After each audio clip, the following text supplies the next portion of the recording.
So my previous work has been focused on cardiovascular comorbidities and how they can affect the health of multiple sclerosis patients outside of the neuroinflammatory and neurodegenerative pathology. In the past, I have shown that having hypertension or lack of blood flow into the brain can lead to some worse clinical outcomes in multiple sclerosis patients. In order to better quantify that worst clinical outcome, we wanted to focus with the biomarker that is very specific with axonal pathology, and that's the serum neurofilament. It's a molecule that builds up the axon, and the more neurofilament you have in blood is representative of how much of axons are being destroyed in the brain. So what we did is we measured the amount of blood flow that goes from the main 4 arteries into the brain. This is the common carotid arteries, left and right, and then the vertebral arteries at the back, and we summed that flow together and we called it cerebral arterial blood flow, or the total amount of blood flow going to the brain.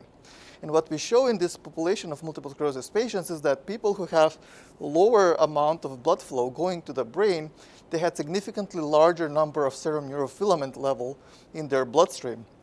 And that means that people who have lower blood flow going to the brain potentially have more pathology occurring and more axons are being destroyed.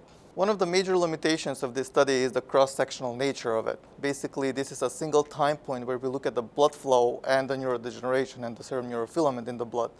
The main limitation is we don't know what came first. Is it the serum neurofilament that has been released and this neurodegeneration causes a lack of need for a blood flow and therefore it's lower in these patients, or it's because the lower blood flow causes the neurodegeneration, and we cannot determine this causality without a longitudinal study.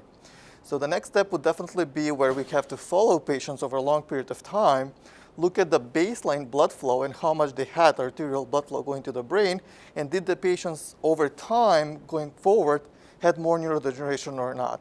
So that will better establish the time sequence of the pathology that occurs rather than in just a one cross-sectional type of setting.